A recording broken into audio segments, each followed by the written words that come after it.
देखिए सर, इस लेक्चर में भी हम ये जो कूलाम लॉ, ठीक है, ये वाला जो टॉपिक मैंने स्टार्ट किया था इससे पहले लेक्चर में कुछ पोर्शन करा रखा है इसमें, application electric potential electric dipole, ये वाला जो टॉपिक है ना मैं पढ़ा रहा हूँ उसको, इसी को आगे कंटिन्यू कर रहा हूँ मैं, ठीक है। यहाँ तक है ये, एक्चुअली इलेक्ट्रिसिटी वाला टॉपिक आता है वो यहाँ तक का पोर्शन में, ये बायो सेवर्ट से पहले वाला पोर्शन, ठीक है। इसमें लगभग 4-5 लेक्चर में बताऊँगा, थ्योरी पढ़ा रहा हूँ मैं पहले इसमें, फिर उसके बाद वो ज़रा थ्योरी आप अपने दिमाग में रखेंगे तो आपको क्वेश्चन को समझने में आसानी होगी, ठीक है। इसलिए मैं बहुत डीप नहीं जा रहा हूँ, हल्के फुल्के करा रहा हूँ, क्वेश्चन तब आप समझ पाओ, जिससे आप क्वेश्चन समझ पाओ उतना ही मैं कराऊँगा, ठीक है। तो उसमें देखिएगा, इससे पहले अगर आपने वो लेक्चर नहीं देखा या और लेक्चर नहीं देखे हैं तो पहले उनको देखिए, उसके बाद आप इसमें आइएगा, ठीक है, इस लेक्चर को आगे समझिएगा। आइए, उससे पहले अगर आपने हमारा चैनल सब्सक्राइब नहीं किया तो प्लीज़ सब्सक्राइब करें, और साथ में टेलीग्राम का चैनल है, नीचे डिस्क्रिप्शन में इसका लिंक है, और गूगल प्ले स्टोर से ऐप डाउनलोड कर सकते हैं। इसमें मैंने ये पूरा कोर्स वेल डिज़ाइन कर रखा है मैथ्स और फिजिक्स का, अगर आप परचेज करना चाहते हैं तो कर सकते हैं, उसमें आपको सारी चीज़ें मिल जाएंगी, ठीक है।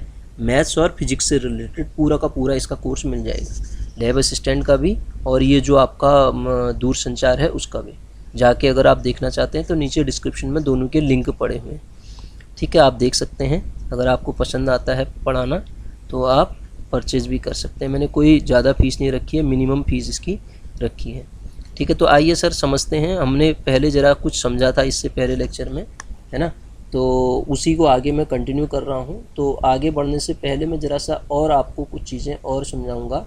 जैसे हमने पहले पढ़ा था पोटेंशियल, ये 2-3 चीज़ें बता रहा हूँ मैं। एक तो पोटेंशियल क्या है, ध्यान दीजिएगा मैं क्या क्या बताना चाह रहा हूँ। एक ईएमएफ बता रहा हूँ आपको, एक पोटेंशियल बता रहा हूँ, एक विभवांतर बता रहा हूँ, पोटेंशियल डिफरेंस, इन तीनों में अंतर को समझने की कोशिश करिएगा।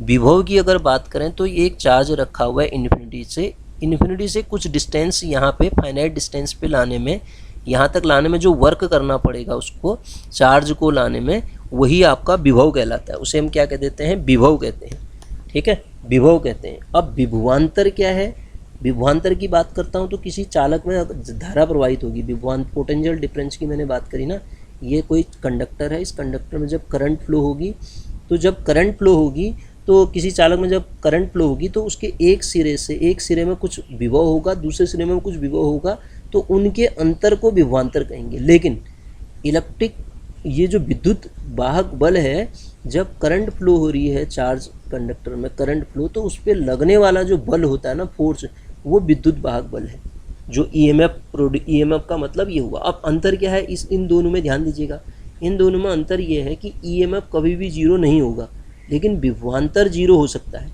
विभवांतर जीरो हो सकता है, उसका मान घट बढ़ सकता है, धारा के घटने पे घटेगा, धारा के बढ़ने पे बढ़ेगा, और करंट फ्लो जीरो हो जाएगा तो विभवांतर भी जीरो होगा, लेकिन ईएमएफ कभी भी जीरो नहीं होगा, इस बात का ध्यान रहे, ईएमएफ नियत रहेगा, ठीक है। तो यहाँ तक की कहानी हमने पढ़ ली थी। तो जो इसको एक चीज़, जो ये ईएमएफ है, ईएमएफ इसको मापा किस में जाता है, बोल्ट में मापा जाता है। किस में मापा जाता है, बोल्ट इसकी यूनिट है, ठीक है। ईएमएफ को किस में नापते हैं, हम बोल्ट में नापते हैं, ठीक है सर।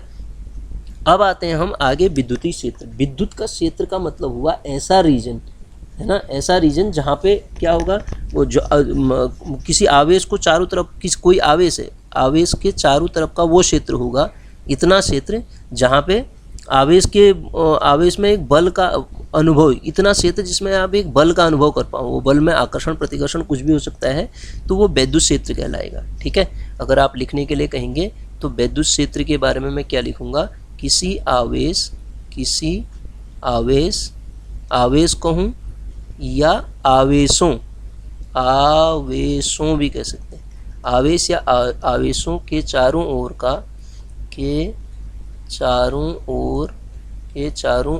का क्षेत्र, वह क्षेत्र, ठीक है, चारों ओर का क्षेत्र जिसमें कोई दूसरा आप चार्ज ले जाएंगे ना, इसमें उस चार्ज में ही तो आकर्षण प्रतिकर्षण होगा, ये इसमें प्रतिकर्षण का बल का अनुभव भी कर सकता है, आकर्षण का भी कर सकता है, तो जहाँ तक ले जाने में करेगा, ठीक है। दूसरा आवेश अपने पर एक बल का अनुभव करता है, अनुभव करता है, बल का अनुभव करता है। ठीक है, जहाँ जितने क्षेत्र तक बल का अनुभव करेगा वो पूरा का पूरा क्षेत्र क्या कहलाएगा, विद्युत क्षेत्र कहलाएगा। सर मैं बात किसकी कर रहा हूँ, विद्युत क्षेत्र की। तो क्या होता है विद्युत क्षेत्र, किसी आवेश कहूँ या आवेशों की मैं बात करूँ, चारों ओर, उसके चारों ओर का वो क्षेत्र है जिसमें क्या होगा, चारों ओर का वो क्षेत्र है जिसमें कोई दूसरा आवेश आप ले जाओगे तो उसमें जो बल उसको लगेगा, उसमें बल का जो अनुभव हो रहा है वही क्या कहलाता है, वही क्या कहलाएगा सर, विद्युत क्षेत्र कहलाएगा। उसको हम क्या कह देंगे, विद्युत क्षेत्र कहेंगे। ठीक है, इसे क्या कहेंगे, विद्युत क्षेत्र कहेंगे। अब बात करता है इंटेंसिटी ऑफ इलेक्ट्रिक फील्ड, विद्युत क्षेत्र की तीव्रता। अब ये क्या चीज़ है विद्युत क्षेत्र की तीव्रता, इसको समझने की हम कोशिश करते हैं। देखिएगा सर, विद्युत क्षेत्र की तीव्रता लिखा है, अगला जो स्टेटमेंट यहाँ पे लिखा है विद्युत क्षेत्र की तीव्रता। तो विद्युत क्षेत्र की तीव्रता को डिनोट करते हैं ई से, और उसकी जो वैल्यू होगी सर एफ अपॉन क्यू। आप खुद समझ गए होंगे क्या डेफिनेशन निकलने वाली है, एफ अपॉन क्यू, क्यू आवेश पर लगने वाला बल, वही विद्युत क्षेत्र की तीव्रता। बल लगेगा कह रहा है ना, ये एक चार्ज है, इस चार्ज के चारों ओर का वो क्षेत्र, जब दूसरा चार्ज ला रहे हो तो जहाँ जहाँ तक बल का अनुभव होगा वो विद्युत क्षेत्र कहलाएगा। तीव्रता क्या होगी, उसकी इंटेंसिटी, जहाँ पर फोर्स का आप अनुभव कर सकते हैं चार्ज में, वो विद्युत क्षेत्र की तीव्रता कहलाती है। विद्युतीय क्षेत्र में आप ये कहेंगे, विद्युतीय क्षेत्र में, विद्युतीय क्षेत्र में, विद्युतीय क्षेत्र में किसी बिंदु पर आवेश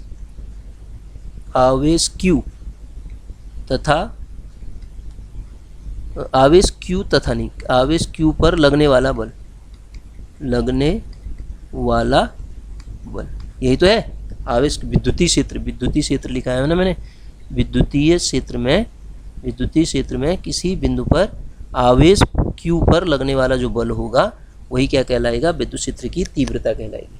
ठीक है, इलेक्ट्रिक फील्ड की इंटेंसिटी कहलाएगी एफ अपॉन, इसको क्या लिखेंगे हम, एफ अपॉन क्यू लिखेंगे। अब सर विद्युत क्षेत्र की तीव्रता का मात्रक भी हम पढ़ेंगे। फिर मात्रक की अगर हम बात करें तो इसका मात्रक एसआई मात्रक जो होता है, इसका एसआई मात्रक जो होगा न्यूटन पर कूलाम। ठीक है, इसको ऐसे भी लिख सकते हैं, न्यूटन पर कूलाम होगा। ठीक है, कैसी राशि है, सदिश राशि है। कैसी राशि है, सदिश राशि है। ठीक है, अच्छा ये एक सदिश राशि है। अब एक चीज़ ध्यान दीजिएगा, कोई अगर खोखला गोला है, आप खोखला चालक लेते हैं, गोला क्या कहें, खोखला चालक लेते हैं, इसके अंदर विद्युत क्षेत्र की तीव्रता को शून्य किया जाता है। ठीक है, उसके अंदर माध्यम हवा है, इसलिए बिजली चमकते समय क्या होता है, बिजली चमकते समय हम क्या कहते हैं कि वो खिड़की दरवाजे बंद कर लेते हैं। ठीक है, ये सारी चीज़ें हम आगे क्वेश्चन में हम उसको पढ़ेंगे। अब अगला चीज़ मैंने क्या लिखा है नीचे से, देखिएगा इस बात को। विद्युत क्षेत्र की तीव्रता हमने पढ़ ली, विद्युत क्षेत्र किसे कहते हैं वो समझ लिया। उसके बाद हम समझने की कोशिश करते हैं विद्युत बल रेखाएं। विद्युत बल रेखाएं क्या होंगी, आप खुद समझो। विद्युत क्षेत्र जहाँ जहाँ आप विद्युत क्षेत्र अनुभव कर रहे हैं उनमें डॉटेड लाइन ड्रॉ करते जाओ, तो उनके कुछ स्पेशल गुण होंगे, जो लाइन होंगी उन लाइनों के कुछ गुण होंगे।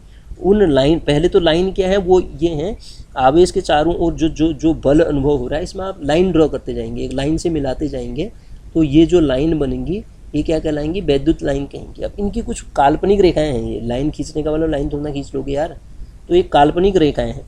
ठीक है, आवेश के चारों ओर जो विद्युतीय क्षेत्र है उसको दिखाने वाली, अगर मैं लिखने के लिए बात करूँ इसको, विद्युत बल रेखाओं को किसी आवेश के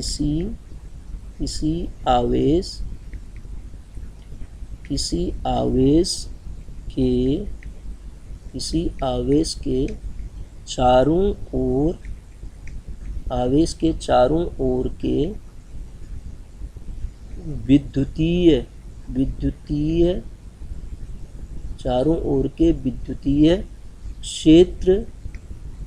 ओर के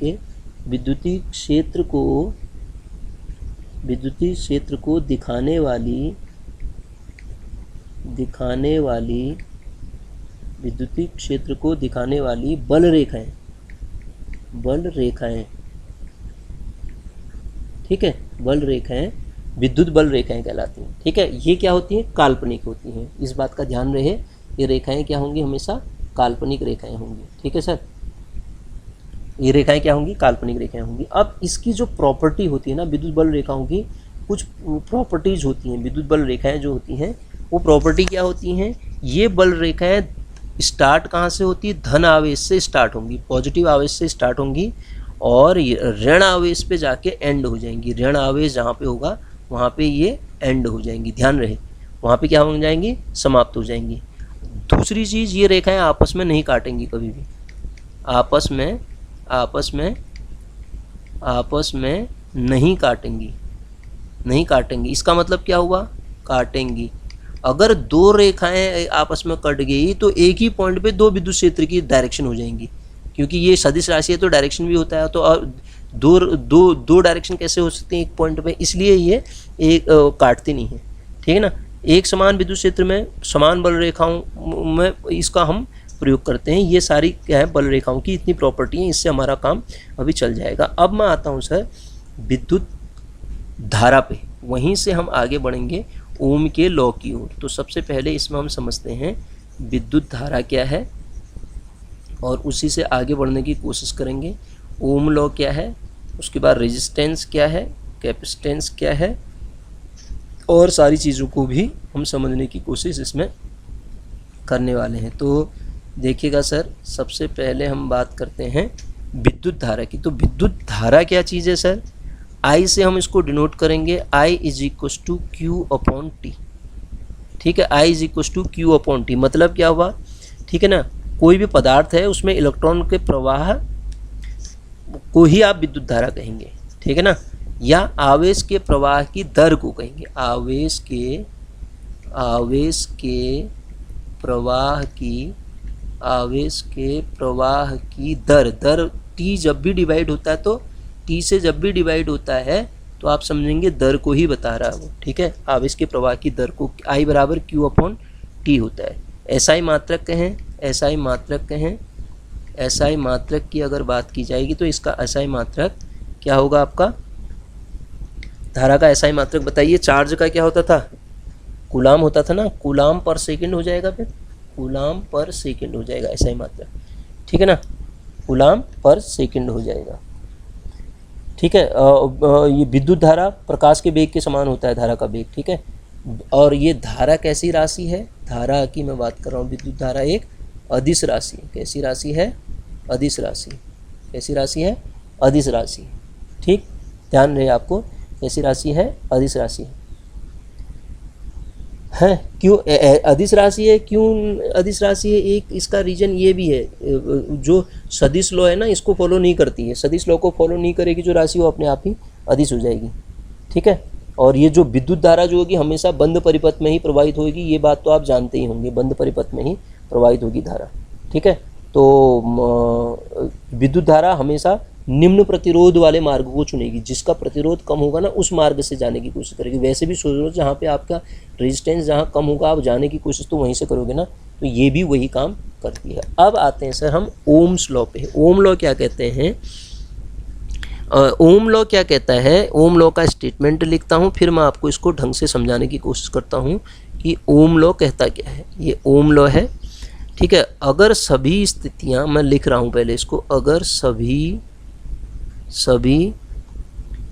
स्थितियाँ जितनी भी कंडीशन है ना, स्थितियाँ स्थिर रहे या नियत रहे, स्थिर रहे या आप नियत रहे कहते हैं, तो किसके अंदर, तो किसी चालक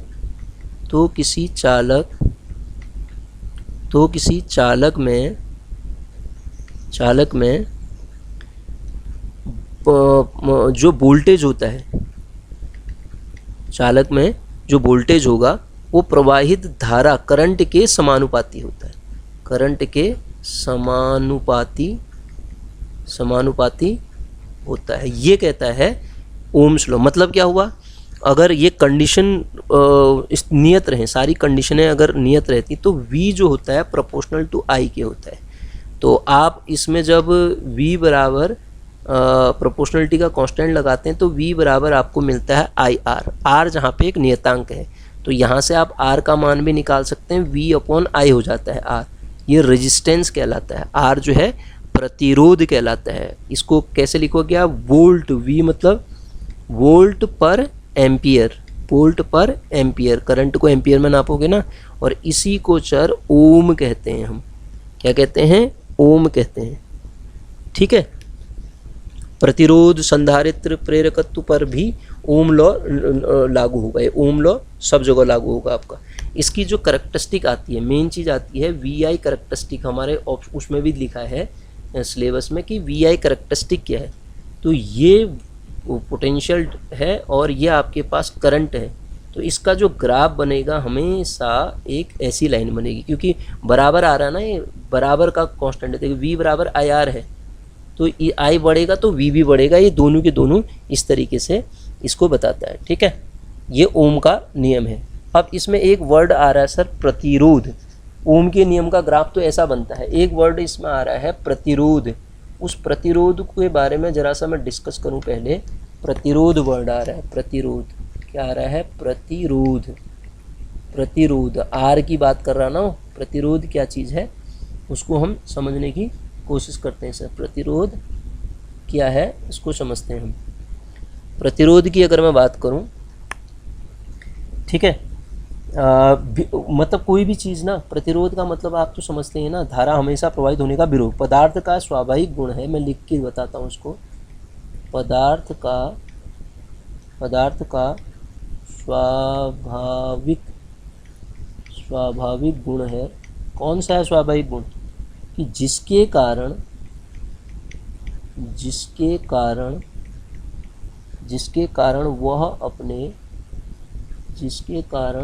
वह अपने होने वाले अपने में से, पूरा स्टेटमेंट लिखूंगा, अपने में से होने वाले विद्युत धारा प्रवाह का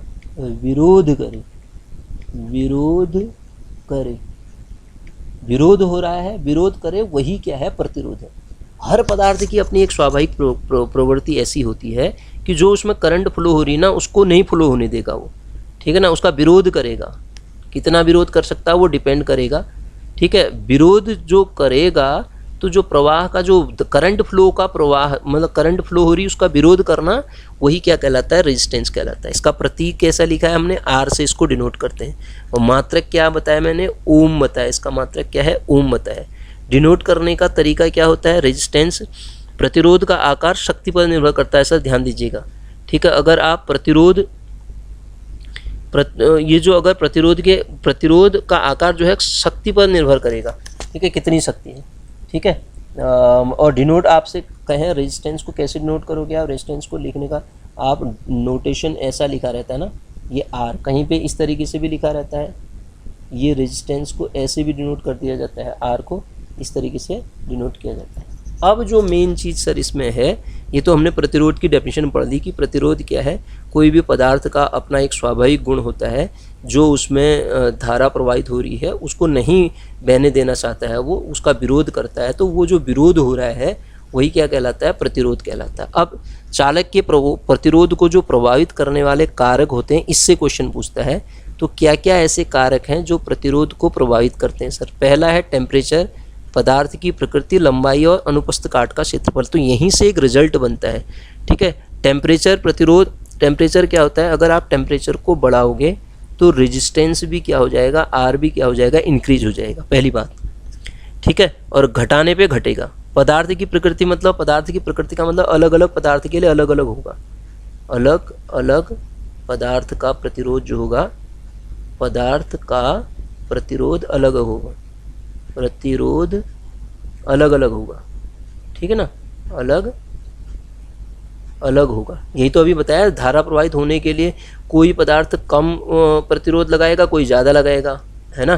तो वो अलग अलग पदार्थ, इसलिए पदार्थ की प्रकृति पर भी निर्भर करता है। अब लंबाई पे कैसे निर्भर करता है? आर जो होता है डायरेक्टली प्रोपोर्शनल होता है एल के। टेम्परेचर के भी वो डायरेक्टली प्रोपोर्शनल था, तो एल के भी डायरेक्टली प्रोपोर्शनल होता है। अनुपस्थ काट का क्षेत्रफल का मतलब क्या हुआ? ये आपका कोई चालक बना हुआ है, ये हुआ अनुपस्थ काट का क्षेत्रफल। ये एरिया, ये वाला काट का क्षेत्रफल का मतलब ये वाले एरिया। ठीक है, तो वो अनुप्रस्थ काट का क्षेत्रफल की अगर हम बात करें, घटने से चालक का प्रतिरोध बढ़ जाएगा। इसको और घटाओगे, इतना करोगे तो ये अनुप्रस्थ काट का क्षेत्रफल ये था, एरिया आपने घटा दिया, एरिया जैसे ही घटाओगे प्रतिरोध बढ़ जाएगा, एरिया बढ़ाओगे प्रतिरोध कम हो जाएगा। तो ये अनुप्रस्थ काट के क्षेत्रफल पे कैसे डिनोट करता है, अनुप्रस्थ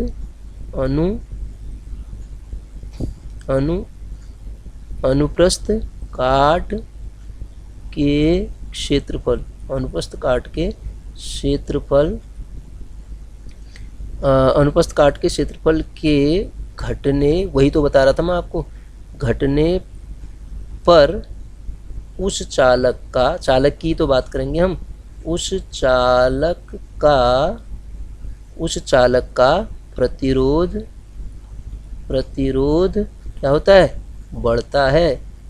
प्रतिरोध जो होता है बढ़ता है, उस चालक का प्रतिरोध बढ़ जाएगा। तो अब इन सब को अगर मिला के मैं एक बात करूं तो जो आर है प्रोपोर्शनल टू एल और इनवर्सली प्रोपोर्शनल टू ए आ रहा है। एक को बढ़ा रहे हो तो दूसरा बढ़ाने पर प्रतिरोध, घटने पर प्रतिरोध बढ़ रहा है, एक बढ़ाने पर दूसरा घट रहा है। ठीक है, तो एरिया, वो जो प्रतिरोध है एरिया के इनवर्सली प्रोपोर्शनल है। तो जब आप इसमें एक प्रोपोर्शनलिटी का साइन लगाते हैं तो वो प्रोपोर्शनलिटी का साइन रो आता है सर, रो एल अपॉन ए।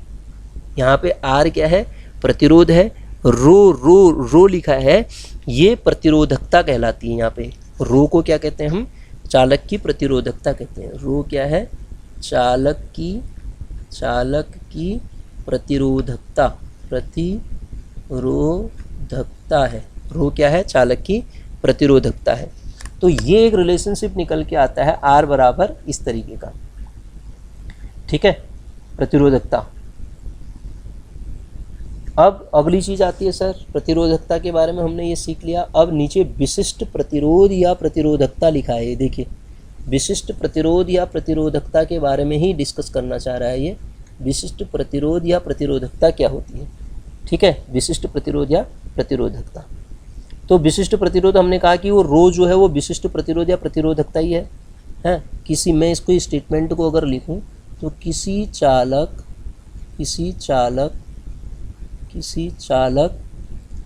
के पदार्थ का विशिष्ट प्रतिरोध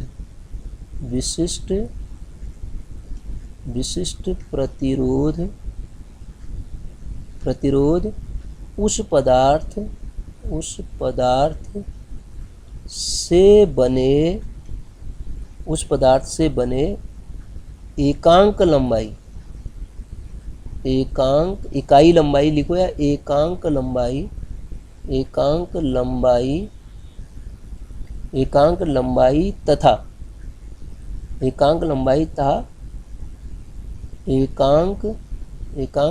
तथा एकांक अनुप्रस्थ परिच्छेद, पूरा नहीं लिख रहा हूँ, अनुप्रस्थ परिच्छेद के क्षेत्रफल, अनुप्रस्थ परिच्छेद के क्षेत्रफल के तार का प्रतिरोध होता है।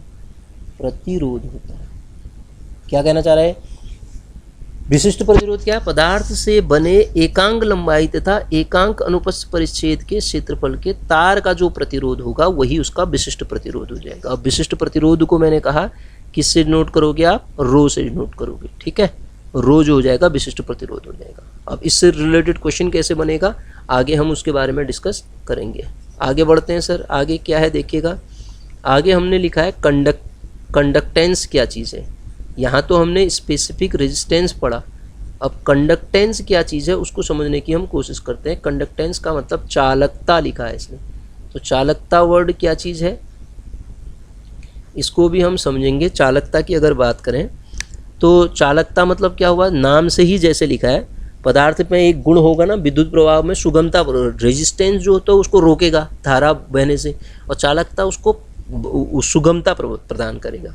पदार्थ का वो गुण अगर आप मेरे से कहें तो मैं कहूँगा पदार्थ का गुण, कैसा गुण, पदार्थ का गुण जो करंट आई, विद्युत धारा प्रवाह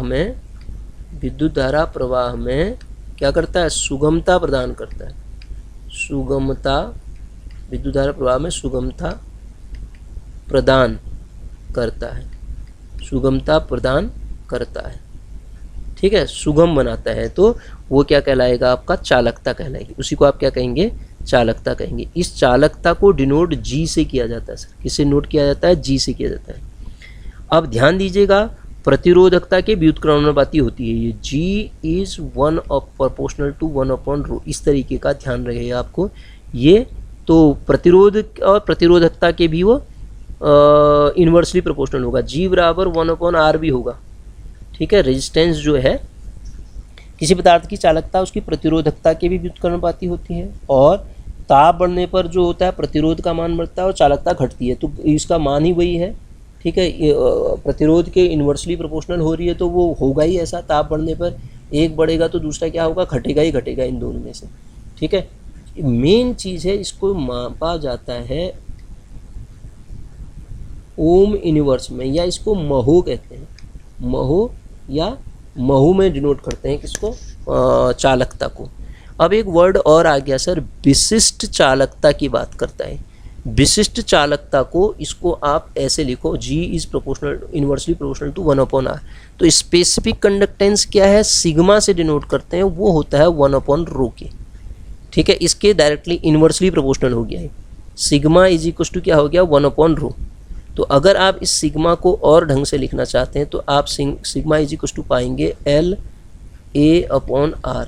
ये कहाँ से निकाला मैंने, रो की वैल्यू ओम्स लॉ से निकाल दी, तो ये क्या हो जाएगा, इस तरीके से आप इसको डिनोट करेंगे, ठीक है। महो इन्वर्स इसकी, अब इसका यूनिट कहोगे तो महो इन्वर्स हो जाएगी।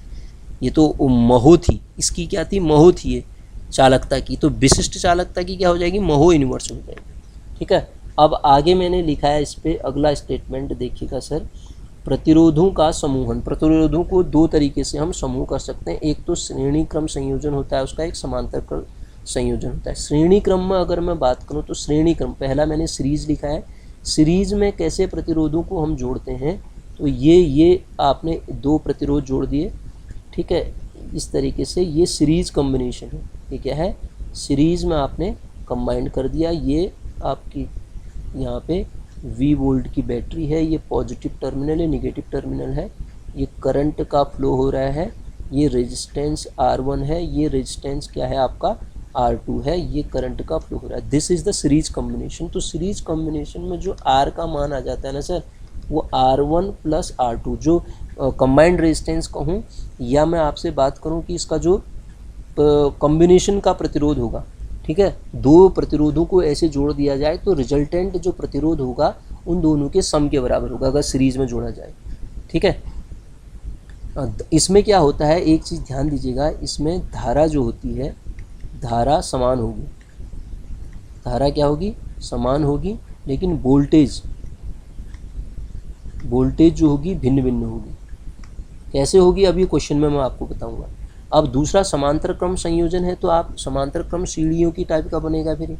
अब यहाँ पे क्या होगा, यहाँ पे आप खुद ही सोचेंगे, ये करंट ब्रांच में डिस्ट्रीब्यूट हो जाएगी, वहाँ धारा समान थी, वहाँ धारा समान थी, अब यहाँ धारा समान कैसे हो सकती है, इतने सारे ब्रांच बन गई है, ठीक है ना।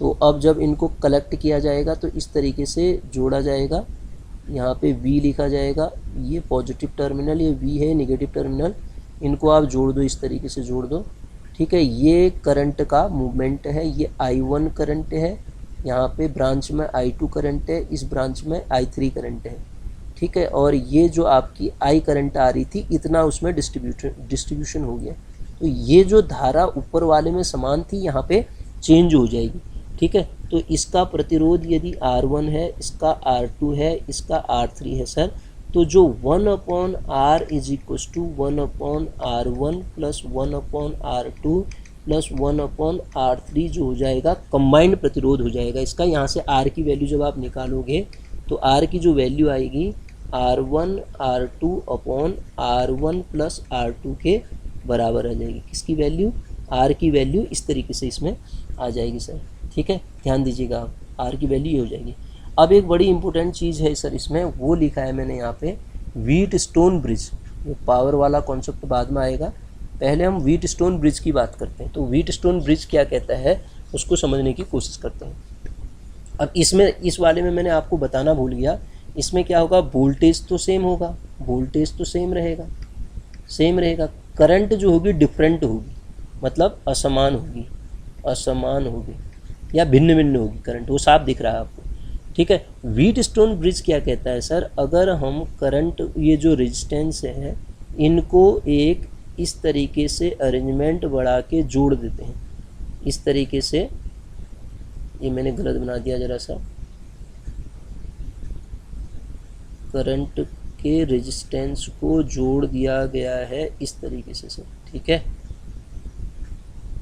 ये इस तरीके से जोड़ दिया गया है, एक शाखा ये है, दूसरा ज़रा आगे आके ये है, इस तरीके से, ये गलत बन गया मेरे से, तो ये एक्चुअली होगा, आप ऐसे बना लीजिए, ऐसे बना लीजिए, ऐसे बना लीजिए, इसके बाद यहाँ पे गैल्वेनोमीटर को जोड़ दीजिए, यहाँ पे एक करंट है, रेजिस्टेंस है, एक रेजिस्टेंस यहाँ पे है, एक रेजिस्टेंस यहाँ पे है, एक रेजिस्टेंस यहाँ पे, 4 रेजिस्टेंस को जोड़ा गया है ब्रांच में, ये P है, ये Q है, ये आपके पास S है, ये R है, ठीक है। अब इसको कंबाइंड पूरा करके ये बैटरी लगा दी, यहाँ से इस तरीके से जोड़ दिया, तो वो क्या कहता है, व्हीटस्टोन ब्रिज का सिद्धांत क्या कहता है कि P/R का जो रेशियो होगा, P/R का जो रेशियो होगा Q/S के रेशियो के बराबर होगा, ये बस इतना ही है। रेजिस्टेंस को आप इस तरीके से जोड़ दो तो P/R का रेशियो Q/S, या आप क्या कह सकते हैं, P/Q बराबर R/S भी तो कह सकते हैं इसको, P/Q बराबर R/S भी कह सकते हैं, इनका रेशियो भी क्या आएगा, समान आएगा। ये क्या कहलाता है, आपका व्हीटस्टोन ब्रिज का प्रिंसिपल है। रेजिस्टेंस को जोड़ो तो इस तरीके का रिलेशनशिप उसमें मिलेगा। अब अगली चीज़ यहाँ पे हमने क्या लिखी है सर, देखिएगा, अगली चीज़ लिखी है पावर। ये जो पावर है, इन जो इलेक्ट्रिक कंपोनेंट है इसमें पावर को हम कैसे डिनोट करते हैं, क्या वो काम करती है, वो सारी चीज़ें मैं आपको बताता हूँ, ठीक है। तो पावर को जो डिनोट किया जाएगा, power is equal to V into I से डिनोट होती है, पहला, क्योंकि V बराबर तो हम जानते हैं IR होता है, तो पावर का दूसरा फॉर्मूला क्या हो जाएगा, V बराबर IR रखो इंटू आई, तो दूसरा फॉर्मूला हो जाएगा I²R। केवल मैं फॉर्मूला बता रहा हूँ जिनका यूज करेंगे हम। पावर को दूसरा आप V²/R से भी डिनोट कर सकते हैं। एक नोटेशन ये है, एक नोटेशन ये है, इसी पावर को आपने ये भी लिखा है, power P is equal to I² into R।